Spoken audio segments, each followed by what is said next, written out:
Hi guys, welcome to week 4. This week we're going to be talking about Roman society and how was Roman society structured or made up like by the classes of people, the government and the social classes. Okay, here we go.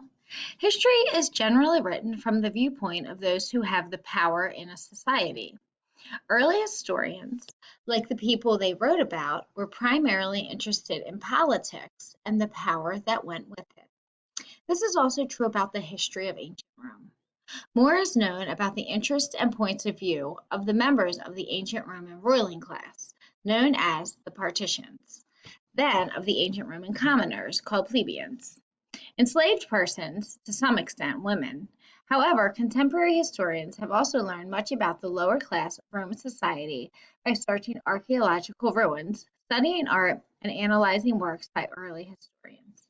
Okay, so in general, they're saying this paragraph saying that history is written by people who are in power in society. So the people who primarily would write about history are the people who were interested in politics and the power that went with them.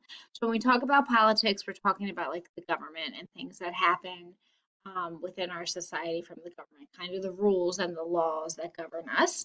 Um, so that still happens today, and it happened in ancient Rome. So the viewpoints of history that we get from ancient Rome are from the ruling class, right? So those are the people who were kind of in charge. The commoners were the people who were like, I mean, like me, like you, like normal, just everyday people, okay? So we also really didn't hear about enslaved people or the women. They didn't really write about it.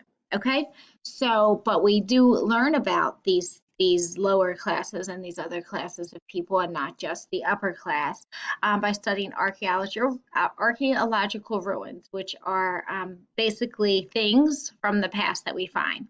They can be writings, they can be pottery, they can be really anything that gives us a clue about something from the past. They can study art also. The center of Roman society was the family, or familia, in which the members were bound by blood relationships, marriage, and duty.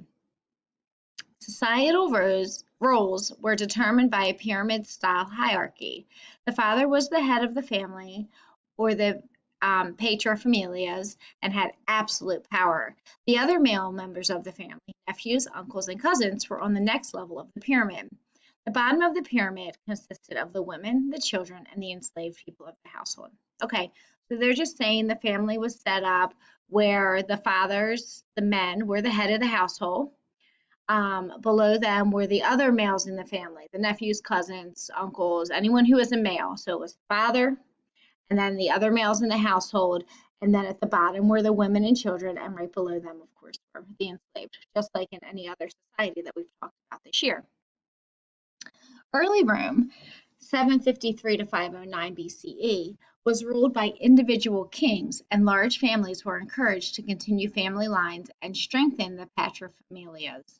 The paterfamilias were, and then the other male members of the family controlled all the property. The women were expected to stay at home and raise the children. Women also managed the enslaved persons in the household.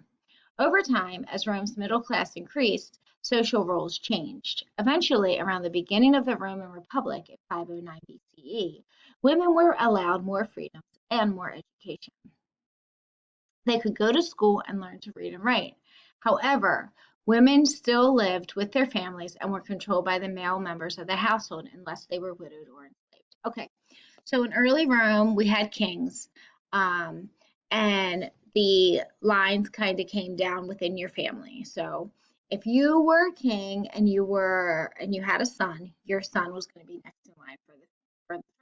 Okay, back in the really really early Rome, women were they had to stay home. They had to raise children. They had to manage the household, cook, clean, do all of those things.